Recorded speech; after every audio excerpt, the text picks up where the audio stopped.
Nifty at all time high, what to do next.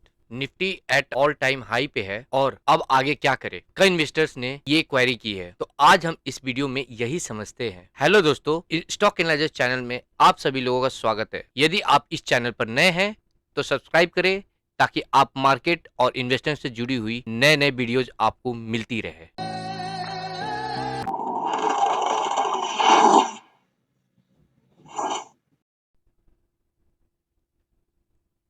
जैसा कि ma'am ने बताया है कि मार्केट की हर गिरावट इन्वेस्टमेंट करने की एक नई अपॉर्चुनिटी होती है। मैंने अपने पिछले वीडियोज में कहा था कि मार्केट रूस यूक्रेन वार के बावजूद भी मार्केट एक रेंज में ही रहने वाला है और ये करेक्शन ज्यादा से ज्यादा 15 महीनों तक ही चलने वाला है और 15 महीनों के करेक्शन के बाद ही मार्केट एक नया हाई बनाएगा। और मैंने यह भी कहा था कि crude oil, inflation, Fed interest rate और ग्लोबल इकोनॉमीज को वॉच करते रहना है। वीडियो का लिंक डिस्क्रिप्शन में डाल दिया गया है, अगर आप देखना चाहे तो देख सकते हैं।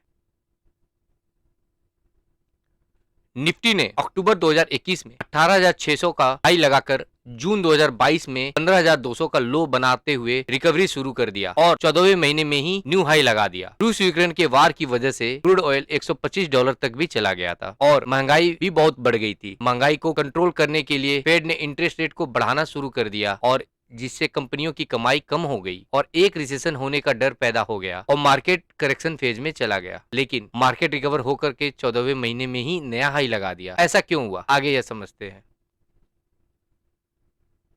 इसके कई कारण हैं, जिसमें से सबसे पहला है crude oil prices. Crude oil prices अपने निचले स्तर $80 तक गिर गए हैं। ओपेक के क्रूड प्रोडक्शन को बढ़ाने के फैसले की वजह से क्रूड प्राइसेस फॉल हो गया और क्रूड के प्राइसेस नीचे आ गए। इन्फ्लेशन दूसरा पॉइंट है। इन्फ्लेशन, क्रूड ऑयल की प्राइसेस गिरने की वजह से ही इन्फ्लेशन कंट्रोल में रहेगा। और नंबर तीसरा, इन्फ्लेशन के कंट्रोल में रहने पर ही फेड जो है वो एग्रेसिवली इंटरेस्ट रेट हाइक नहीं करेगा, जिससे ये फायदा होगा कि कंपनियां जो उधार ले रही हैं या बड़े बड़े बैंक्स भी उधार लेती हैं फेड से, वो उनको सस्ते में मिलेगा और जिसकी वजह से बिजनेस सस्ते में चलेगी, महंगाई होने की गुंजाइश काफी कम हो जाएगी। चौथा पॉइंट है रिसेशन। इन्फ्लेशन और इंटरेस्ट रेट हाई को कंट्रोल में रहने के साथ ही रिसेशन का डर जो है वो खत्म हो जाता है। अर्निंग ग्रोथ, जैसा कि पांचवा पॉइंट है अर्निंग ग्रोथ। जैसा कि मैं हमेशा कहता रहता हूं कि मार्केट हमेशा अपने आने वाले 6 महीनों को एडवांस में डिस्काउंट करते हुए डायरेक्शन लेता है। इसका मतलब यह है कि महंगाई और इंटरेस्ट रेट हाई का डर खत्म हो गया और यूएस के रिसेशन का भी डर खत्म हो गया और मार्केट का अब फोकस सीधे सीधे कंपनियों के फाइनेंशियल रिजल्ट पे आ गया है। पॉइंट नंबर 6 ये है कि Indian economy is performing better than other country in the world. Covid के समय से ही इंडिया ने कड़े इकोनॉमिक रिफॉर्म किए और डिमांड सप्लाई को कंट्रोल में रखा, जिसकी वजह से आज इंडिया पूरे विश्व में सबसे तेजी से विकास करने वाला देश बन गया है और यही कारण है इंडियन मार्केट के हाई लगाया जा रहा है। सातवां पॉइंट है कि 1+ चाइना पॉलिसी। चाइना में कोविड केसेस बढ़ने की वजह से लॉकडाउन चल रहे हैं और इसके अलावा भी चाइना में कई सारी दिक्कतें हैं पॉलिसी से रिलेटेड, जिसकी वजह से फॉरेन की कंपनियां चाइना छोड़ करके इंडिया में अपनी काम को बढ़ावा दे रही है, जिसका सीधा लाभ इंडियन इकोनॉमी को देखने मिल रहा है। यही सारी कारण हैं जिसकी वजह से मार्केट जो है केवल पूरे विश्व के सारे मार्केट्स में केवल इंडियन मार्केट ही ऐसा है जो कि ऑल टाइम हाई पे ट्रेड कर रहा है। पॉइंट नंबर 8 ये है रिटेल इन्वेस्टर्स की पार्टिसिपेशन इंक्रीज। पिछले एक साल में रिटेल इन्वेस्टर का पार्टिसिपेशन इतना बढ़ गया है कि एफआईआई के पैसे निकालने के बावजूद भी इंडियन मार्केट में कोई भी बड़ी गिरावट नहीं आई और निफ्टी के 14वें महीने में ही ऑल टाइम हाई लगा दिए।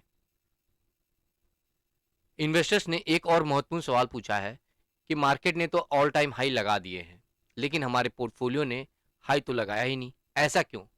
क्योंकि निफ्टी में सारे लार्ज कैप स्टॉक होते हैं मगर रिटेल इन्वेस्टर के पोर्टफोलियो में मिड कैप और स्मॉल कैप ही ज्यादा होते हैं और मिड कैप और स्मॉल कैप चले ही नहीं है अभी तक, जिसकी वजह से रिटेल इन्वेस्टर के पोर्टफोलियो अभी भी वैसे के वैसे हैं या फिर लॉस में ही है। सवाल अब यह है कि अब क्या करें। मिड कैप और स्मॉल कैप यानी कि ब्रॉडर मार्केट में काफी हलचल है और जल्द ही मिड कैप और स्मॉल कैप लार्ज कैप को आउट परफॉर्म करेंगे और आपका पोर्टफोलियो भी बहुत अच्छा परफॉर्म करेगा। लेकिन इसके लिए आपके पोर्टफोलियो में क्वालिटी स्टॉक्स होने चाहिए, भले वो स्मॉल कैप हो या मिड कैप, और वह ग्रोइंग सेक्टर से भी जुड़ा हुआ होना चाहिए। अब इस बुल रन में अभी शुरुआती दौर में बैंकिंग और इंफ्रास्ट्रक्चर सेक्टर के स्टॉक्स काफी अच्छा प्रदर्शन दिखा रहे हैं और इस करेक्शन के फेज में हमने Fine Organic, Hindustan Aeronautical Limited, KI industry, Navin Fluorine और ईज टिप जैसे स्टॉक्स को रेकमेंड किया था। आप लोगों से एक अनुरोध है कि कोई भी फाइनेंशियल डिसीजन लेने से पहले फाइनेंशियल एडवाइजर्स की सलाह जरूर ले। मैं आपके लिए ऐसे ही इन्वेस्टिंग की लर्निंग वाली वीडियोज लाता रहूंगा। अगर कोई क्वेरी या कोई सुझाव हो तो प्लीज कमेंट बॉक्स में कमेंट करें और इसी के साथ मिलते हैं अगले वीडियो में। जय हिंद, जय भारत। धन्यवाद।